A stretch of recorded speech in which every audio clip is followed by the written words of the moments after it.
Hey there, welcome to this video. I'm going to show you text to columns. Now, there's two main methods of text to columns. One is using a delimiter and the other one is using fixed width. So the one I'm showing you today is delimitation because it's what I primarily use, and also professionally speaking, it's the one I come across the most. I will be doing a video on the other method as well, but I just don't see it happening as often, but I'll still do it just for that one guy who's going to do it, or girl.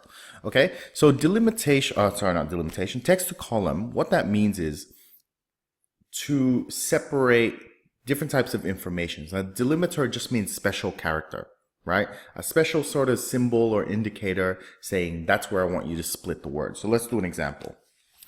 As you can see here, I've combined these three fields: age, first name, and last name.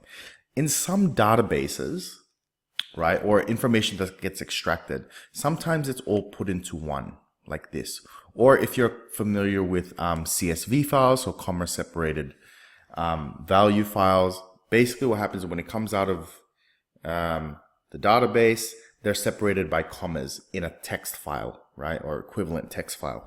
And so what you need to be able to do is to split all that information up so it's into a table form.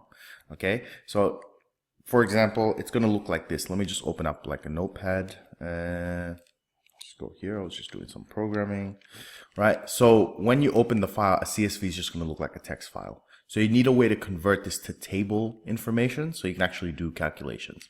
So the way to do it is, I'm going to make just a copy over here, right? Like so. And I want to split this into individual cells. Again, I can copy and paste and get it out, but that's a pain in the bums. So what I'm going to do is I'm going to go data. I'm going to go to data tools. I'm going to go text to columns. Okay.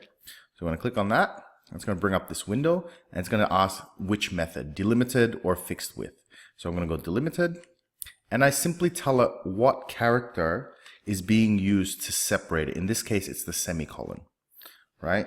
And if it's not in the list, right, semicolon is, you can put it in there, right? You can type it in yourself. So I'm going to use semicolon. And what you'll notice is if I tick and untick, it replaces all the semicolons with these vertical lines. The vertical lines is what's splitting them. So this is now going to be 3 columns. 1, I can't do the number 2 on my trackpad, 2 and 3. Okay, so now when I go next, it's going to ask me what data types, right? So not hugely important at this stage, right?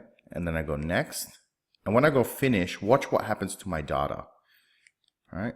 It will split it like so. So this is obviously a lot easier. Now I can do calculations of the age.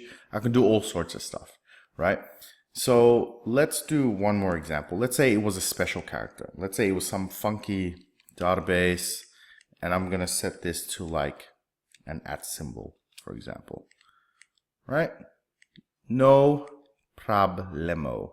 So I'll go back to this text to columns function, delimited, and instead of using the semicolon one, I just use the @ symbol. And again, it's going to do the exact same thing, right?